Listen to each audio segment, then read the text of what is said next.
Welcome back wisdomers. Gradient descent उन सभी के लिए एक एसेंशियल फाउंडेशन है जो ये मास्टर करना चाहते हैं कि मशीन्स डेटा से असल में कैसे लर्न करती हैं।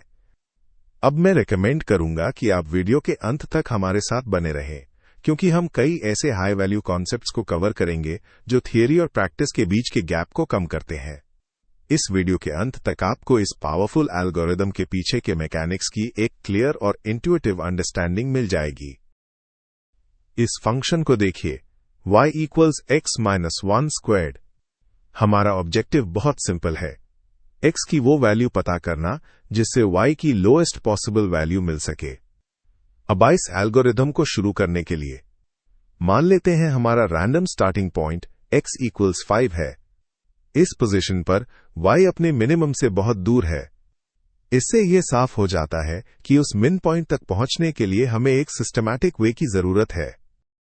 हम अपने इनिशियल गैस x इक्वल्स 5 को x ओल्ड कहते हैं।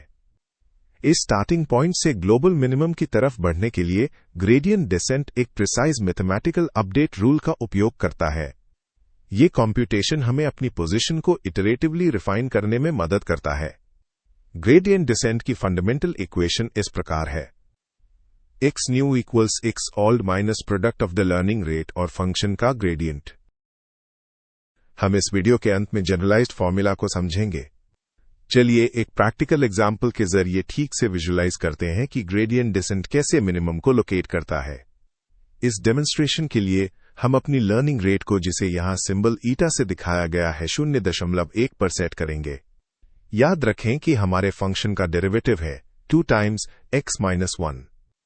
अगर हम अपनी starting position x underscore old equals 5 पर इस ग्रेडियंट को इवैल्यूएट करें तो हमें 8 वैल्यू मिलती है। अब हम इन वैल्यूज को अपनी फॉर्मूला में सब्स्टिट्यूट करके अपनी फर्स्ट आइटरेशन परफॉर्म करते हैं। हमारी नई x वैल्यू को 5 माइनस लर्निंग रेट 0.1 और ग्रेडियंट 8 के प्रोडक्ट के तौर पर कैलकुलेट किया गया है। इससे x इक्वल्स 4.2 की एक नई पोजीशन मिलती है। ग्राफ में विजुअलाइज करें। x न्यू इक्वल्स 4.2 का मतलब है कि फर्स्ट आइटरेशन के बाद x उस मिनिमम पॉइंट की तरफ 0.8 यूनिट्स मूव कर गया है। Before we move on to the second iteration, if you find our content helpful, please take a moment to share this video and subscribe to our channel. In addition, be sure to visit wisdomers.in for interactive quizzes and projects. अब हम अपनी second iteration perform करते हैं। हमारा previous result x equals 4.2 अब हमारा नया x old बन जाता है। इस नई पोजीशन पर हम ग्रेडियंट को रिकैलकुलेट करते हैं। 2 टाइम्स 4.2 माइनस 1 हमें 6.4 का स्लोप देता है। उसी कंसिस्टेंट लर्निंग रेट 0.1 का उपयोग करते हुए हम अपनी वैल्यू को अपडेट करते हैं। x न्यू इक्वल्स 4.2 माइनस 0.1 और 6.4 का प्रोडक्ट। इससे x इक्वल्स 3.56 की एक नई पोजीशन मिलती है। जैसा कि आप देख सकते हैं, ग्राफ में नोटिस कीजिए कि सेकेंड इटरेशन के बाद हम मिन पॉइंट के एक स्टेप और करीब पहुंच गए हैं। एल्गोरिथम इस इटरेटिव प्रोसेस को जारी रखता है। ग्राफ पर ट्रेजेक्टरी को देखिए। जैसे जैसे x वैल्यू धीरे धीरे फंक्शन के मिनिमम पॉइंट की तरफ कन्वर्ज होती है। जब हम लोएस्ट पॉइंट पर पहुंचते हैं तो आप नोटिस करेंगे कि x वैल्यू थोड़ा ऑसिलेट होने लगती है, बिल्कुल एक पेंडुलम के मोशन की तरह। यह बिहेवियर दिखाता है कि हम सक्सेसफुली मिनिमम पर पहुंच चुके हैं और अब हम इन इटरेशंस को टर्मिनेट कर सकते हैं। विजडमर्स, कृपया अपना फोकस बनाए रखें, क्योंकि अब हम उन क्रिटिकल मैकेनिक्स को एक्सप्लोर कर रहे हैं जो इंश्योर करती हैं कि ये एल्गोरिदम यूनिवर्सली काम करे। हालांकि ये एक कॉम्प्रिहेंसिव डीप डाइव है, लेकिन यहां मिलने वाले इंसाइट्स आपकी प्रैक्टिकल एक्सपर्टीज के लिए बहुत एसेंशियल है। अब आइए उस सिनेरियो को विजुलाइज करते हैं जहां हमारा इनिशियल गैस एक नेगेटिव कोऑर्डिनेट से शुरू होता है। x इक्वल्स -5 की इनिशियल वैल्यू लेकर हम वही आइडेंटिकल अपडेट फॉर्मूला अप्लाई करते हैं। ध्यान दें कि स्टार्टिंग पोजीशन चाहे जो भी हो, हर आइटरेशन कैसे सिस्टमैटिकली आपको ग्लोबल मिनिमम की तरफ गाइड करती है। अब जबकि आपको ग्रेडियंट डिसेंट के पीछे की इंट्यूशन की एक सॉलिड ग्रास्प मिल गई है, चलिए उस मैथमेटिकल फॉर्मूला को ब्रेक डाउन करते हैं जो इस एल्गोरिदम को पावर करता है। किसी फंक्शन के मिनिमम पॉइंट को ढूंढने के लिए हम इस इक्वेशन का उपयोग करते हैं।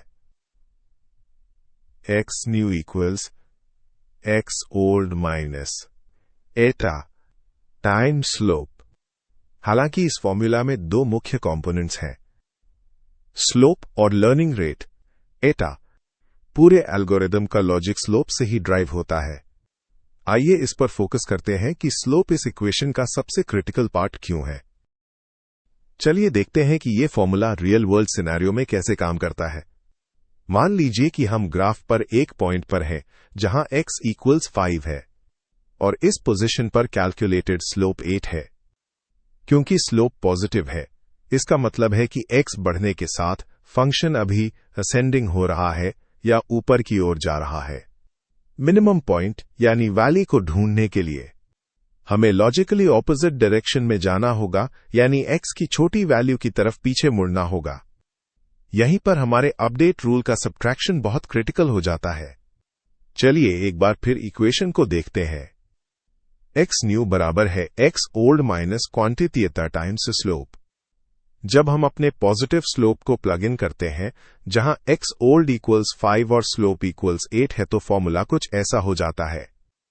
एक्स न्यू बराबर है 5 माइनस क्वांटिटी एटा टाइम्स 8। अपनी करंट पोजीशन से एक पॉजिटिव वैल्यू को सब्ट्रैक्ट करने पर नई एक्स वैल्यू 5 से कम हो जाएगी। मैथमेटिकली फॉर्मूला ये रिकॉग्नाइज करता है कि पॉजिटिव स्लोप का मतलब है कि हम दाईं ओर यानी राइट साइड बहुत दूर निकल आए हैं।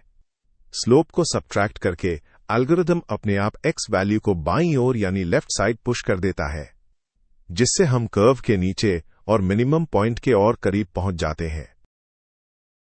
अब देखते हैं कि ग्रेडियंट डिसेंट फॉर्मूला मिनिमम के ऑपोजिट साइड वाले पॉइंट को कैसे हैंडल करता है।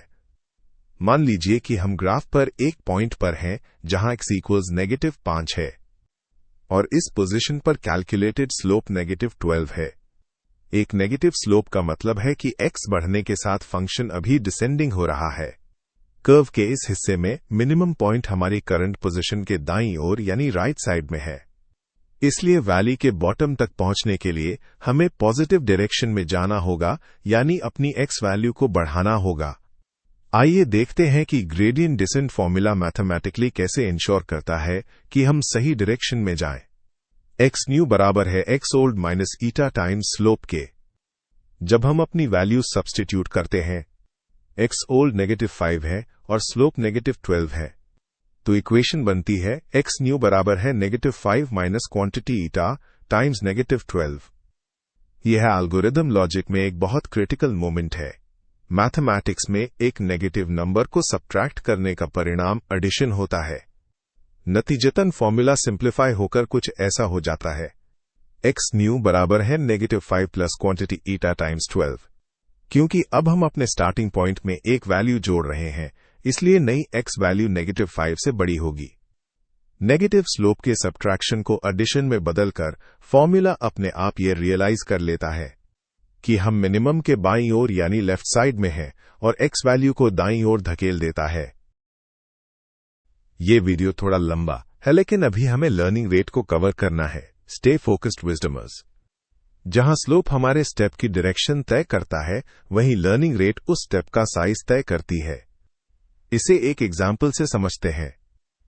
चलिए अपने पिछले एग्जाम्पल को फिर से देखते हैं, जहां x ओल्ड इक्वल्स 5 और स्लोप इक्वल्स 8 था। हम कंपेयर करेंगे कि दो अलग लर्निंग रेट्स के साथ एल्गोरिथम कैसे बिहेव करता है। सिनारियो 1, एक छोटा लर्निंग रेट जहां ता 0.1 के बराबर है। X new equals x old minus eta time slope वाले फॉर्मूला का इस्तेमाल करने पर कैलकुलेशन होगी x new equals 5 minus 0.1 times 8 जो 4.2 के बराबर है। 0.1 लर्निंग रेट के साथ एक्स वैल्यू 5 से 4.2 पर पहुंचती है।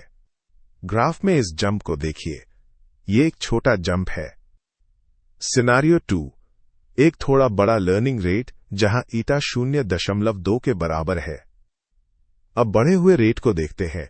X new equals 5 minus 0.2 times 8 जो 3.4 के बराबर है। लर्निंग रेट को डबल करने से हमारा जंप काफी बड़ा हो गया है। सिर्फ एक सिंगल इटरेशन में ही हम कर्व के काफी नीचे आ गए हैं। बड़े लर्निंग रेट का फायदा यह है कि हम कम इटरेशंस में ही तेजी से नीचे पहुंच सकते हैं। लार्ज लर्निंग रेट के साथ होने वाले डिसएडवांटेजेस। अगर लर्निंग रेट बहुत ज्यादा हो, बॉटम पर ध्यान दें कि जंप दूसरी तरफ जा रहा है। एल्गोरिथम कर्व के बॉटम पर इधर उधर स्विंग करने लगता है, मिनिमम की तरफ कन्वर्ज होने के बजाय। इस पॉइंट को याद रखेंगे, हम इस प्रॉब्लम को न्यूरल नेटवर्क्स में सॉल्व करेंगे। आपकी पेशेंस के लिए धन्यवाद और हैव अ ग्रेट लर्निंग।